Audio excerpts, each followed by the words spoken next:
We try our best, and we're successful.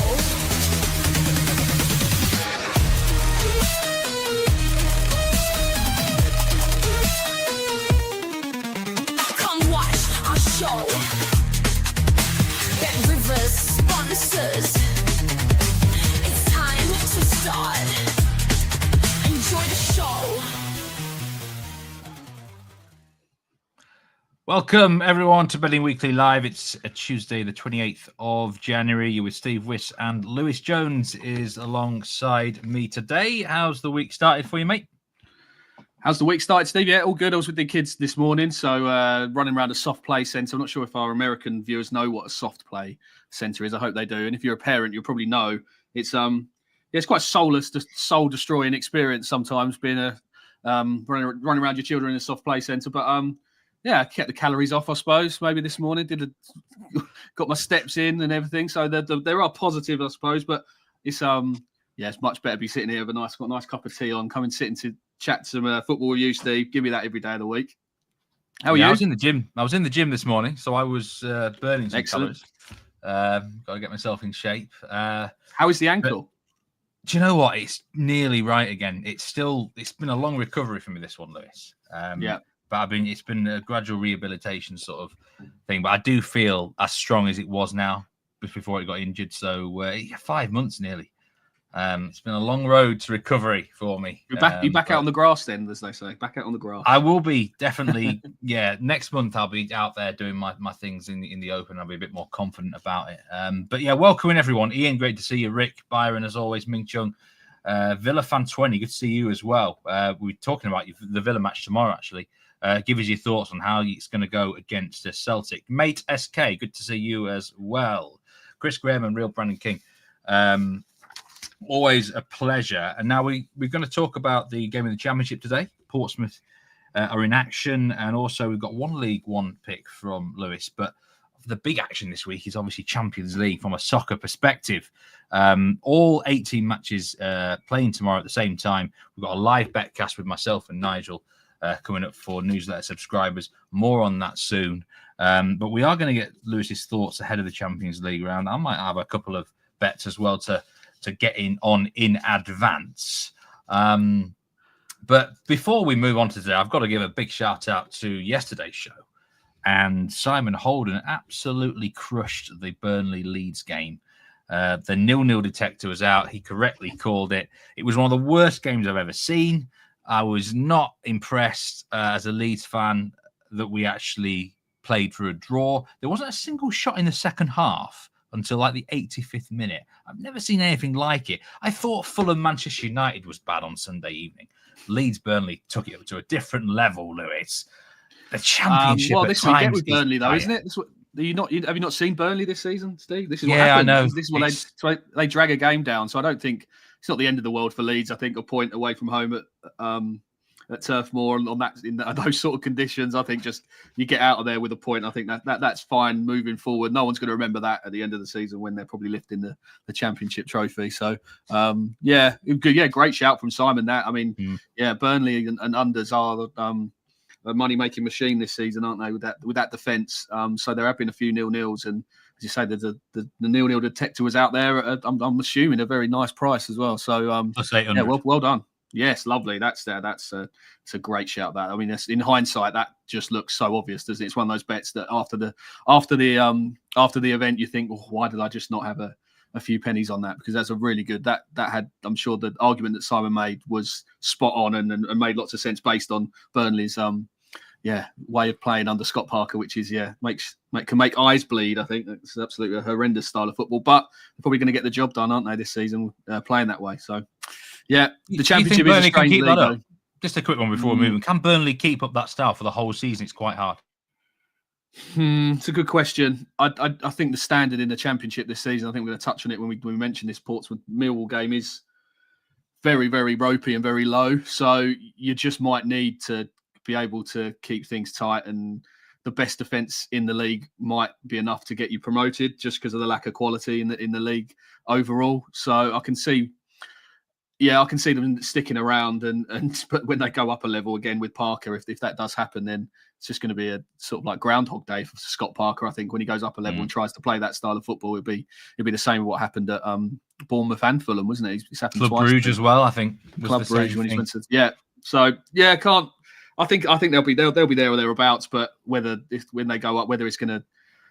Whether he'll stick around again, I'm not sure playing that style. But yeah, I mean, if you're a Burnley fan, it must be a tough watch. But at the end of the day, if you get promotion, you get promotion. So who am I to criticise? There was a significant live play on that game, actually, nearly $3,000 on under 1.5 goals live at -123. Easy money on that one. A notable winner in the tennis yesterday, nearly $21,000 on Antonio Ruzic on the money line at -286. That was a winner for a Bet Rivers punter there. And $5,000 on Yul Teichmann. I don't even know if I pronounced that one correctly, against Harriet Dart. That was a winner at -147, $5,000 there. Biggest football winner yesterday on the soccer was Alaves versus Celta Vigo, over 1.75 on the Asian total live at -161. Nearly $8,000 was on that play. Good day to those who are coming in. Reece Conroy as well. Good to see you. And Villa fan. We'll talk about that match soon with Celtic. Just looking through there as well. Mate SK, not a problem with that bet yesterday. Ray Burt, good to see you. And Player Cam, yes, we are covering the Champions League today.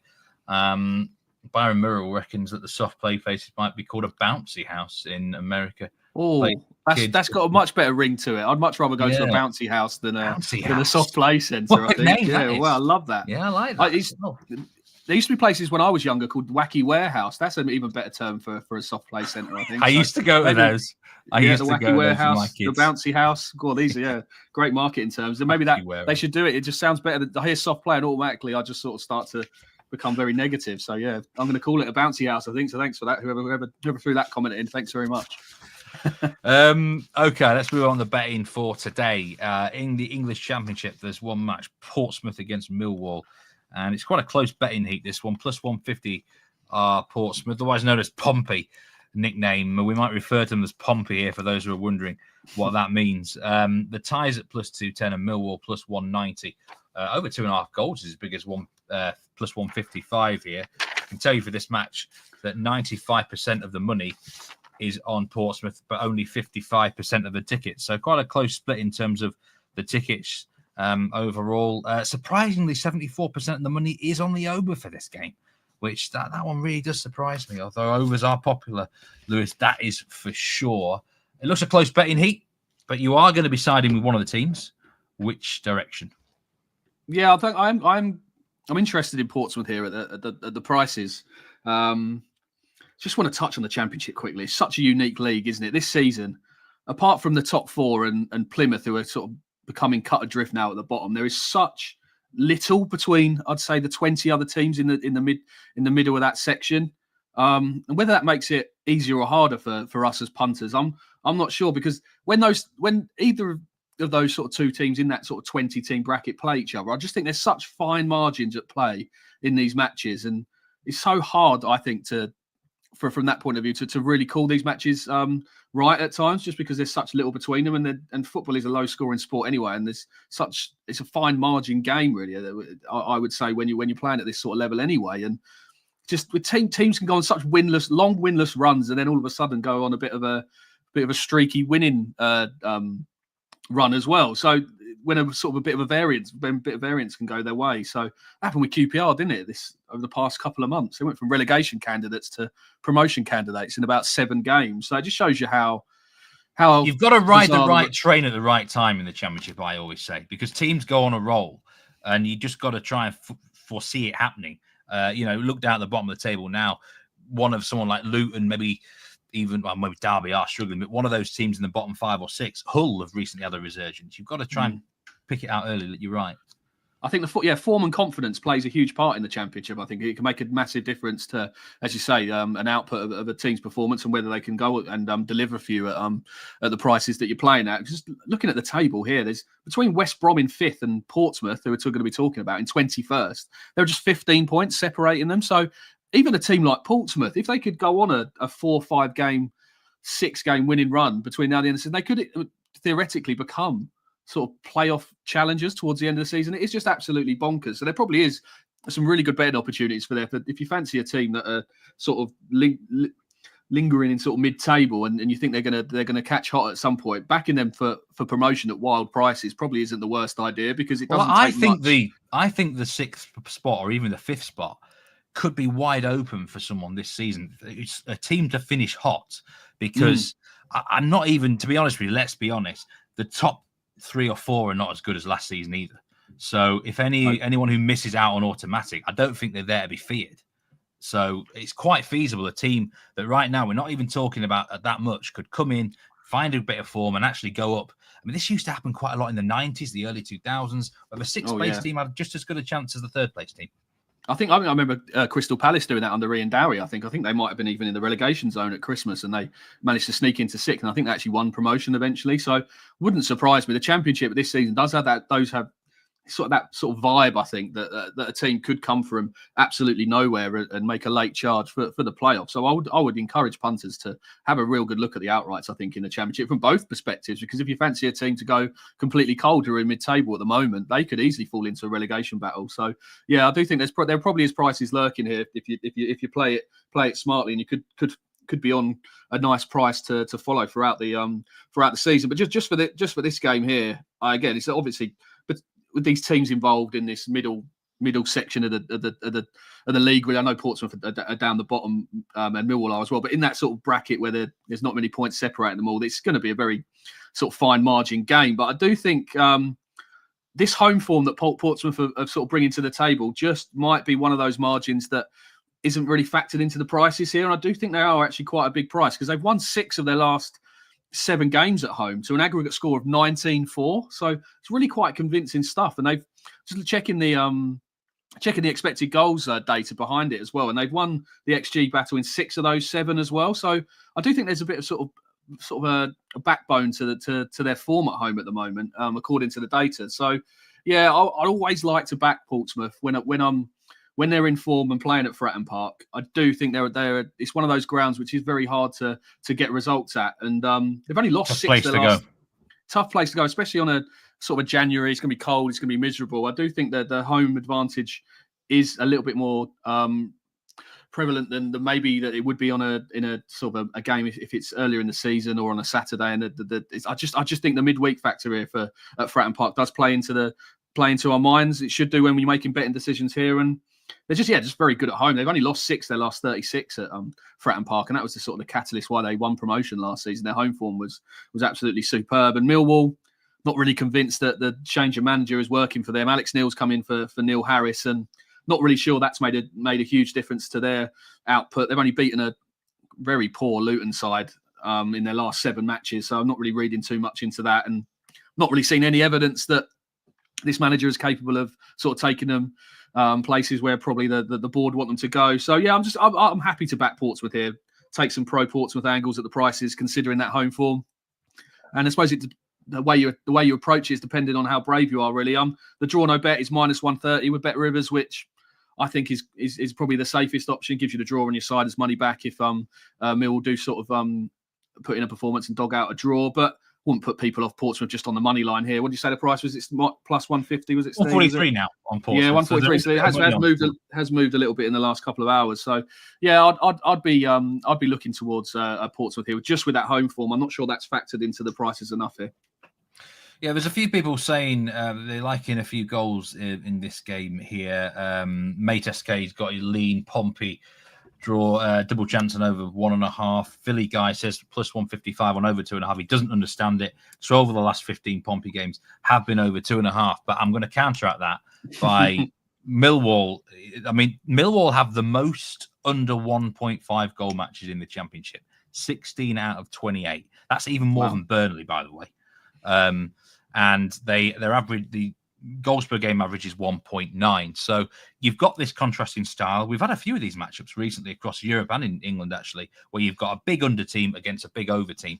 And it's like, which direction does it go in? Sometimes the under team manages to sort of suck the over team into a scrappy match. Sometimes it does go into a shootout. And I mean, Millwall have actually had a couple of 2-2 draws recently, so I can see why some might like the goals here. But I mean, if you had to plus 155, would that tempt you, Lewis, or not?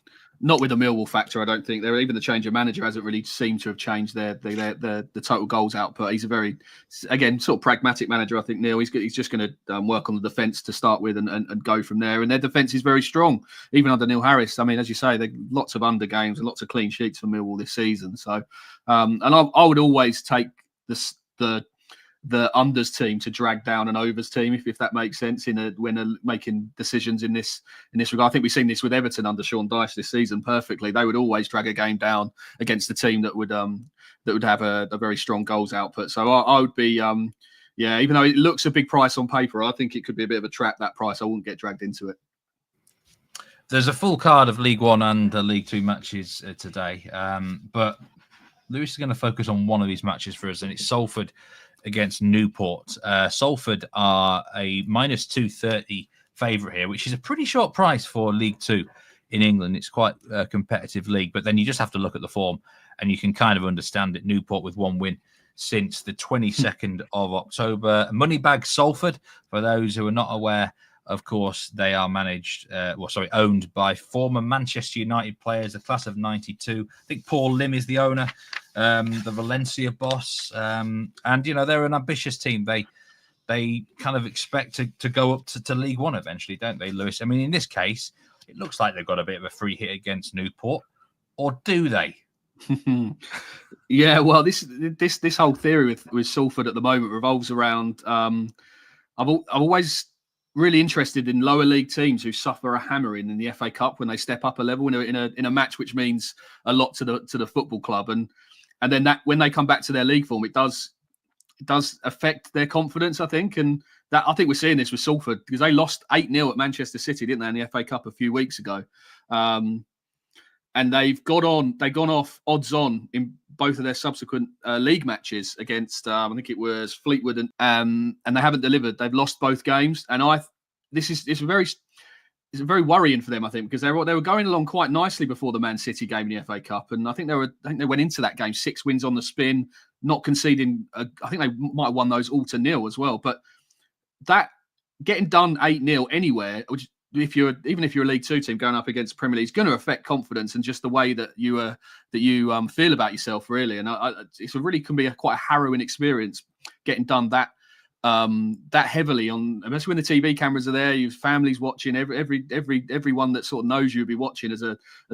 lower league player against these big hitters, and to get done 8-0, I do think it has affected Salford, and I'm not sure it's being factored into the prices here. And as I say, they lost against Fleetwood and Cheltenham, despite going off favourites, and looking at the underlying metrics as well, both those games deserve to lose Salford. So I'd have real worries about them here at real short minus money here, even at home to Newport, who are 21st in the league and lost their last 5 games. But I just think with Salford lacking that the confidence factor at Salford at the moment, home game, expectation on them to win.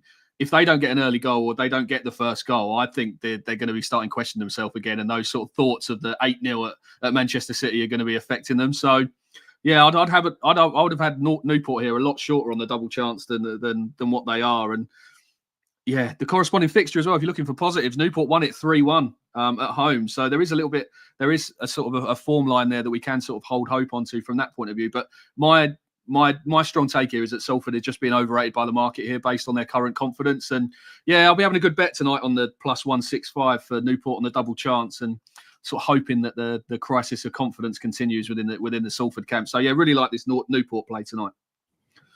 Newport draw double chance plus 165. For those who want to play it safe, for the Asian handicap, +1 is available at even money. Yep. Newport, for all the bad form I mentioned, have only lost 2 of their last 13 games in League Two by more than a 1-goal margin. Don't know if they've still got big Kyle Hudlin floating around. He was certainly playing earlier in the season, but massive. One of the tallest professional footballers in England. Well, there we go. Hopefully, if they're Salford have a crisis of confidence from set pieces as well, then Steve, and hopefully he gets on the end of one, because any avenue tonight, as long as they get a result, don't care how they get it. Let's just jump on this Newport County train, and hopefully they can do the business. Chris Graham says neither Leeds, Burnley, Sheffield United need to go up. They'll not grace the Premier League on this form. I mean, last night did kind of prove there is a big gap between the Championship and the Premier League. These teams, whoever does go up, is going to have to reinforce. When we've seen the three that came up this season, Ipswich, Southampton, Leicester, all struggling. Apart from when you go to Spurs and win away, it's not easy in the Premier League, is it? I totally take your point there, Chris. I want to talk about some notable house specials today with Bet Rivers. This is a golf one, and this will be in play right away till Thursday for the kickoff or tee-off, at Pebble Beach Pro-Am. Scotty Scheffler, Rory McIlroy, and Hideki Matsuyama all to finish in the top 20, plus 235. So get on that if you like that one. And then it's just a special in the run-up to the Super Bowl. These are going to be some daily specials, so grab this while you can because it might not last. Saquon Barkley to rush for 59 yards or more in the first half of the Super Bowl. That is at minus 122. As I say, that might not be available again. So grab that whilst you can. Notable live streams today. Portsmouth Millwall, that is available on the Bet Rivers app or website. All the League One matches and the League Two matches in England are available. ATP Montpellier, WTA Linz and Singapore as well. And there is going to be a game, bet and match podcast episode with Sean and Nigel, which is going to be released probably within an hour or two. I'd imagine it was recorded today.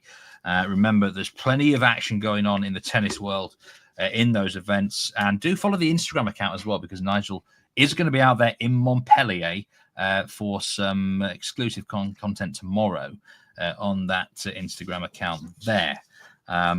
Tough job, eh? Tough life. I know it's a tough one. It certainly is. I thought I had a notable tennis wager today, but I've not got it. It was yesterday's big wagers. Okay, right. Well, we are going to have a look at some Champions League action tomorrow. Now, remember, there is a betcast with me and Nigel. We are going to be going live at 2:30 Eastern time, half an hour before kickoff. This is exclusive to newsletter subscribers. So for those who've got the newsletter already, you will have a link in your inbox to join tomorrow at 2:30 Eastern. If you've not subscribed to that newsletter, do it now. And you can access me and Nigel. We're going to go through all games in play, the best bets in running as it goes through, stuff like that. So join us half an hour before kickoff. But I thought we'd get some thoughts from Lewis about the Champions League tomorrow. And I'll tell you where we're going to start, actually, Lewis, is at Villa Park, Aston Villa against Celtic. Now, we did have Villa fan in the chat earlier. We'll try and bring the comment back, actually, because he put quite a substantial thing. He said, Villa are desperately short of centre-backs. Pau Torres out for some time. Diego Carlos has been sold. Ming's injured. Digne or Bogarde at centre-back. So does Celtic have a chance in this game? Villa are nearly minus 200 to win. Big blow for them last week against Aston Villa. Against Monaco. It might put them out of the running for the top 8 position. But Battle of Britain, we call these games, don't we, Lewis? I mean, Celtic nearly 5-1. Do you give them a shot here at Villa Park? Yeah, I think Villa are very short here for this game, actually. I totally agree with the comment there. I would worry for them without Torres, especially at centre-back. I've got some really good with and without stats, actually, here that always make me look to take on Villa when he's not playing. So in 51 games with him, Villa's win percentage is at 58%, and they've conceded 1.3 goals per game. But without him, and that is a sample size of 20 games, so quite a few games since the start of last season, their win percentage drops to 34%, and they're conceded 1.9 goals per game. So in total, if you work that out, it's the win percentage drops 24% over quite a big sample size, and they concede 0.6 more goals without him. And in football, obviously, low-scoring sport, that is that's a huge difference. A huge number, yeah. And it's a very it's a massive red flag for me when it comes to backing Villa at sort of minus money when they're really short. So I totally agree. I think they've got a really good chance of getting a result, Celtic here, actually. I really like them on the Asian handicap, actually, +1 at plus money. I think that's a really one of the better plays, actually, across that bumper card that we got to get stuck into tomorrow, because Emery's teams, if they win games, they do like to win by 1 goal, just because he's not a manager that likes to blow teams away. I don't think he sits on the lead. He's very pragmatic, and that's seen through the last 21 matches. If you'd have backed the Villa's opposition with a +1 handicap, you'd have only lost once. So they haven't won by 2 or more goals in 20 of their last 21 matches. So I think this is a big game for Celtic. I know it's a big game for Villa as well. They've got a win will probably see them through. I think there's looking at the permutations that have been sort of frazzling my brain for the past 24 hours going through them all. It's but mad, they've got about a 70% chance of finishing in the top 8. So that's very high probability, really. And I think I've got it here. If they'll go through as long as all 4 of Atletico Madrid, AC Milan, Atalanta, and Bayern Leverkusen don't win. So as long as they get the job done there, they should be able to squeak into the top 8. So there is a carrot for Villa, but just without Pau Torres at the back, I would definitely give Celtic a squeak of getting on the score sheet, and that +1 on the Asian handicap I think looks a very nice way of getting them on side. I think. Yeah, I'm on a nice futures pick, which I advised, I think, on the first live show of the Champions League. Celtic to finish between 9 to 24 just looked an obvious bet to me. Oh, go with collect, the fixtures surely. they had. I mean, they could actually get into the top 8, which would scupper me, but I don't. I really think they're about see that 150 to 1 to get into the top 8. I think I looked at some prices earlier, so I think you're okay, Steve. I think I'm Don't going to be worry. all right. Don't somehow. fret. Don't Yeah. fret. You're okay. You're okay. Fixtures But are king. Always have been in terms of that. There's a notable early wager there. Producer Troy's put that one in. Over 4.5 goals at +420, $500 play on that game. Maybe it could explode, but Villa to me look really tired at the minute, Lewis. Every time I see them last week at Monaco, they didn't have much energy. I was on the under against West Ham. I actually expected Villa to keep a clean sheet in that game because I just didn't see West Ham scoring with the team they had. But Villa I think, especially when Mings went off, I thought second half they really regressed, didn't they? So I'm not sure how they're going to fix that this for this game. And Celtic probably more confident front line at the moment as well, rather than West Ham, who got real big problems in that area. So if West Ham can get on the score sheet, and they probably deserve to nick it in the end. I thought West Ham the game. I was on them double chance, so I was very happy to see that. And I'm very keen to take on Villa at short prices at the moment. I think they're being priced up really on their form last season when they did overperform a bit. To be honest, they did. There is a bit of regression this year, and they're not as defensively sound as many people think. So yeah, I can definitely see me trying to take them on in spots, especially with these fixtures racking up again. If they don't make the top 8 and they've got to play a 2-legged last 6 playoff, then that's going to affect them in the league as well. So Villa definitely a team I'll be looking to fade over the next few weeks for sure, especially if they don't make the top 8. We are going to talk about Manchester City soon, but before that, VfB Stuttgart against PSG. I'm interested to hear your thoughts on PSG and how both teams might approach this game, Lewis. You've probably got some questions for me as well, actually. The tie is at +143, which stands out. People will be asking, why is the tie at +143? The simple answer is that if it ends in a tie, both teams will qualify for the last 16. Not last 16, for the playoff round. So it's one of those. I mean, the last 2 times I can remember this happening was in the Euro 2024, Romania against Slovakia. That ended 1-1. And there was an instance in the Conference League between Apoel, I think it was Ammonia Nicosia, against a team that I can hardly pronounce, Boruk Banja Topla or something like that. And that ended 0-0. So the last 2 instances we've seen this happen in UEFA competitions, it has cashed in. People have been asking me this question all week, really. Do you think both teams will play for the draw? And I'm really, I don't know. I think if it's a draw with 10, 15 minutes to go, I think it will. I think if half an hour to go, I think you could even push that back further. I think it all depends on the first half and how, because if you're doing a matchup, I think PSG are the much better team. So they are.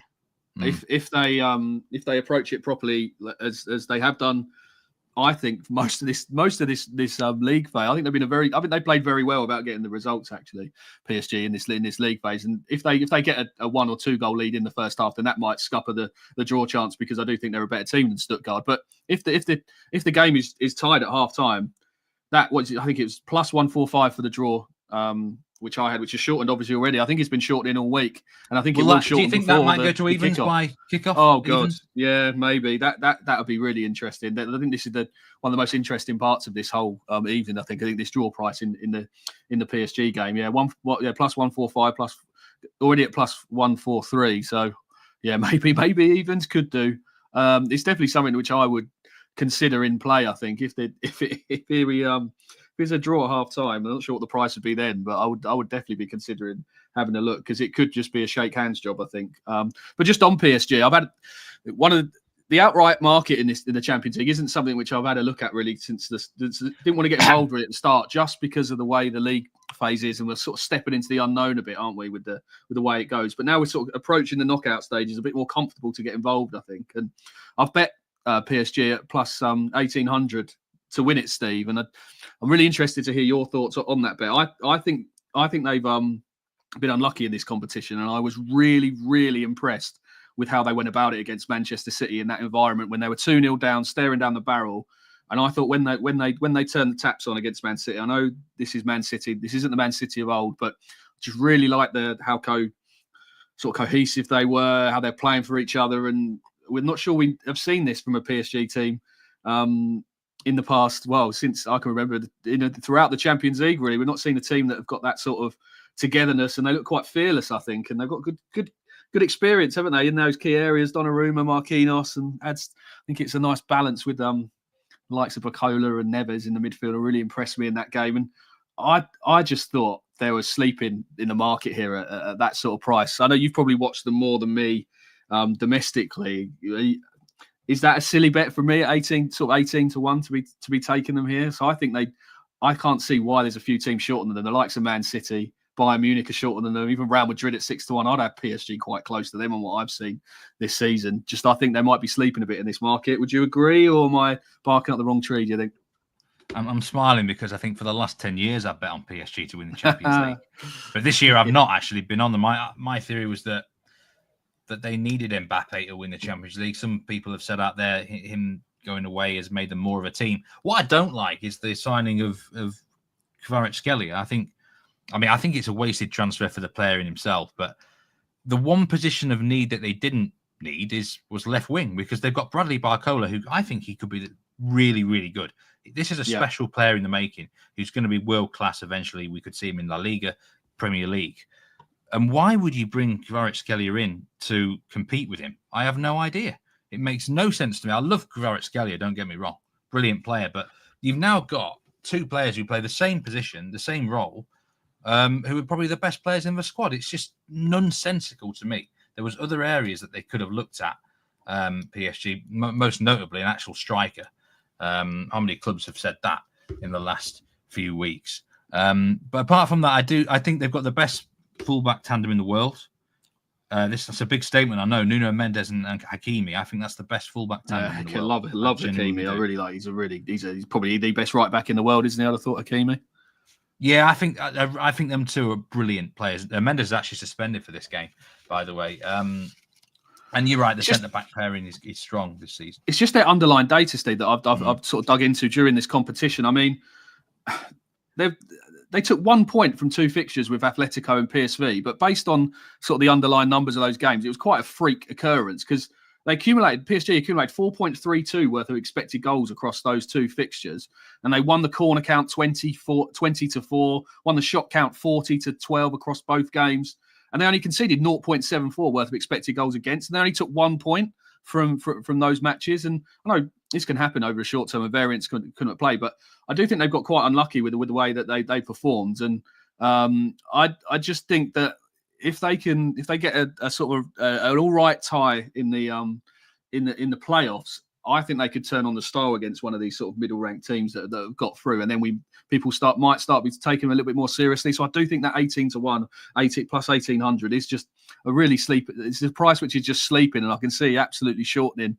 between now and sort of maybe the last 8 when they really sort of turn on the style against a team. They've already done it to Man City. Oh, they're absolutely brilliant in that second half, but they completely wiped the floor with them in every department. And Man City just didn't know what hit them. And I do think if they do that again to even one of the top teams, I really think they're a dangerous team that can beat anyone on their day from what I've seen. But hey, the transfer of the Georgian lad, I'm not going to butcher his name, might just scupper a few plans if they go back to. It sounds like they're going back to their old ways of transfers, of just signing the big player when he comes available instead of sort of doing what's best for the team. So that would worry me a little bit. And I think that's a very valid point. But yeah, I just think 18 to 1 plus 1,800. Yeah, I think it was too big to turn down for me. Could be. Well, they could go out tonight. They could go out tomorrow. They could get beat by Stuttgart and get knocked out, and I'm on an absolute dud. But I think that's quite slim with the draw settling, suiting both teams. So, but yeah, excited for it. This was my first bet in the Champions League outright market this year. So I've definitely got PSG on side, and hopefully they can prove me right. But hey, we'll see. We'll see. I don't hate that bet at all, because this is the competition they want to win. It's their priority. If it gets close, if they get towards the quarterfinals, semi-finals, they'll put all their eggs into this basket. I think Barcola's a situation in the sort of, maybe in the more medium term, is going to be an issue, not the short term. If it was me, I would actually play him up front now. I'd put Kvaratskhelia left wing. Do you reckon they will? Do you reckon they'll move him inside? I don't know what they're going to do. I actually genuinely don't know what the manager's going to do here, because he's got to get them both on the field for me. Yeah. But really, they both play exactly the same role on the left wing, cutting inside. So, although Barcola can play as a striker. So, but I suppose in the example of Liverpool, they've got so many forward. It's not the end of the world sometimes to have so many options in forward areas, isn't it? When you're looking to change a game at half time, etc., or during the latter stages of a game. So I don't think it's the worst idea to be so sort of heavily packed in forward areas and stacked with quality. But yeah, you're right. If it sort of stunts the development of Barcola in the long term, that'd be a huge own goal, because he looked. I've watched him a few times. He's really good. Yeah, he's going to be. When they turned on the taps, he looked very, very dangerous and very good in front of goal as well, what I've seen as well. So, yeah, exciting player. Duncan says that he thinks they might be valuing laying the draw in the Stuttgart match. He just doesn't think they'll play for it. Bayern also, I think, is a similar ilk. And I've seen a few comments around, and I think this is why the draw's not actually minus money. If it was, say, Atletico Madrid against someone, it would be minus money on the draw. But I think it's just the sort of reputation, the style both teams play, might suggest, if there is. But then again, if there is a goal, it doesn't mean the draw's out of play, because the other team could come back into it. So there's lots of ways around it. I could see this being a 1-1 draw, actually. I actually could see this being 1-1. Quite who would score first, I don't know. But if you get ahead in the game, you can really relax for a while, can't you? And stuff like that. But anyway, Manchester City are the team in peril. I mean, we never... Can you believe? Well, you probably can, because you were against them for a lot of the season. But Manchester City are. Let me just get their page here. They have got to beat Club Brugge and they're in. Simple as that. Win and they're in. Minus 625 now. Manchester City. Club Brugge are as big as 15-1, and the tie is at plus 700. Club Brugge. And absolutely, I mean, they could get knocked out on 11 points because their goal difference isn't very good. Both teams score yes at minus 109. That caught my eye for this game. I mean, I don't trust that Manchester City defense at all. Knowing you might be opposing in Manchester City in some way, but surely they win. Surely they get the job done. Although Club Brugge are unbeaten in something like 20 games in all comps. Well, this is it. This is some.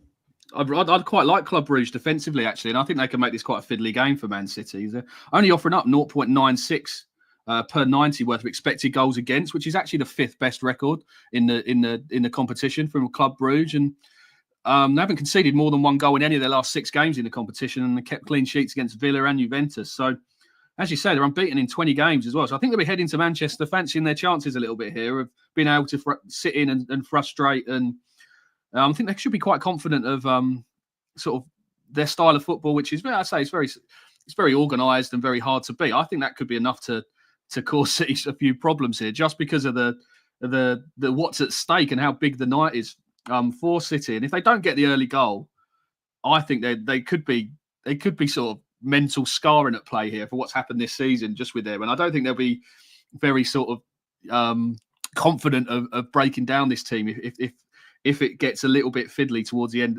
towards maybe into the second half. So I just really like the goal line here. I saw on the graphic there, the under 3.5. It was nearly even money, wasn't it? I think in a game of this nature, which Pep Guardiola has called a final, and normally in finals, you want to sort of automatically go down the unders route, don't you? So I think the under 3.5 line here and I think that's how you play this game, going down sort of a cagey, fiddly one for Man City, which I think is the way it will go. So I can see maybe a 1-0, 2-0, because if City get a goal, they're not going to be sort of going at Club Brugge to get the second and third and fourth, like we know this City team can do in the past. They're just going to be sitting on it and making sure they get the result, I think. So I think there's a few ways to make this bet play in terms of how the game could pan out. So I really anywhere near the even money mark for under 3.5. I thought was a very nice price indeed for just that. I think the whole game state and the scenario involving Man City has not been factored into that price at all. So under 3.5 goals for me. And again, that was one of the stronger plays I've got for tomorrow night. Yeah, it's quite remarkable actually that that Manchester City have to win the game, otherwise they're out of the Champions League. Club Brugge, 11 points and to be knocked out would be harsh on Club Brugge, I must say. But that could happen here because, if PSG, Stuttgart's a draw, Sporting and Benfica have got, I think, favourable-ish game. Well, Benfica have got Juventus, so that's probably a draw. That'll be enough for them. I'd be disappointed to see Club Brugge getting knocked out considering how they played the Champions League, to be honest. But I have to say it's probably the odds are not in their favour here. Dan Roebuck says Brugge are one of the few teams that seem to be able to change their style from dominant domestically to defensively in Europe. Might not be a bad point from Dan at all. Definitely, that sort of bears out in the numbers, definitely, because the expected, as I mentioned, the expected goals against data one of the best in the competition. So, and they haven't played mugs; they played good sides in this competition so far. So, I can see that they're obviously the manager is obviously a very smart guy, can switch his style. So, let's hopefully they're on their best behaviour in terms of defensive output tomorrow night as well. So, under 3.5, come on the boy.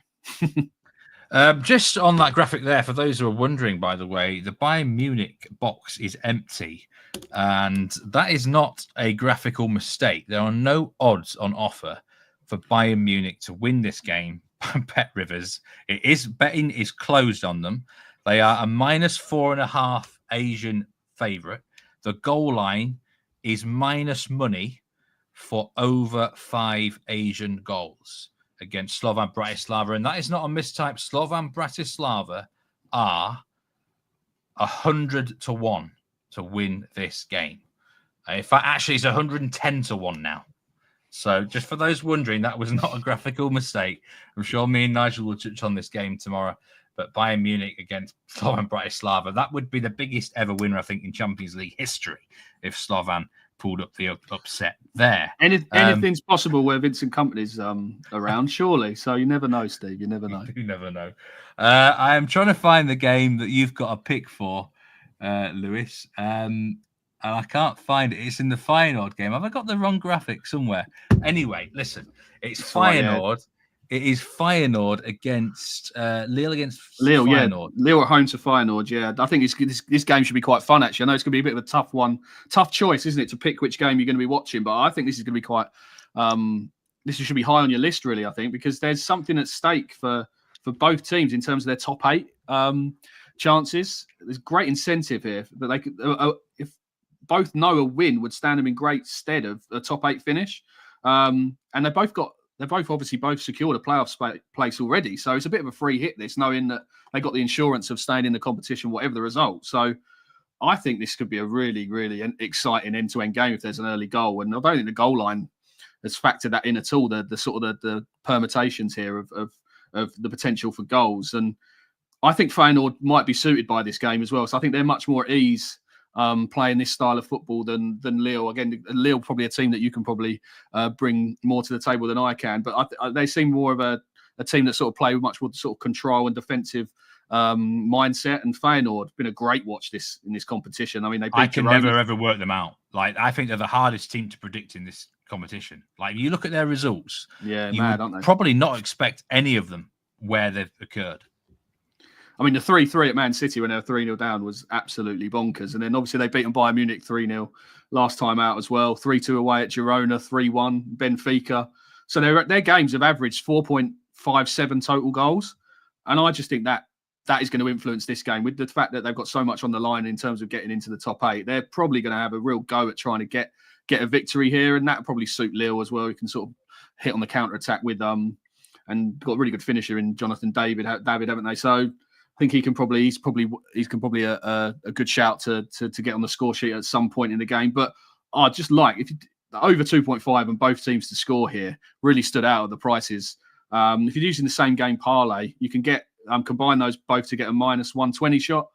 I think that's a really nice bet, actually. And it's probably my best bet on the card, actually, for tomorrow night is goals in this game. So I'll probably be laddering the overs line right up to sort of over probably 4.5, maybe 5.5 as well. So I think that this could be quite fun and could be quite chaotic, I think, if there's an early goal. So, yeah, definitely I would have a look at punters tomorrow, having a look at all these games. And I know Lille versus Feyenoord doesn't automatically stand out as a game to concentrate on. But from a betting point of view, I think this could be a really good game for goals, for shots, for corners, everything. I think it could get quite crazy at times. So yeah, this is one of the games on top of my list to watch from a betting point of view, certainly on Wednesday. But for those who just want a winner, I think over 2.5 and both teams to score, combining those two in a same game parlay at -120, I think that's a really nice price.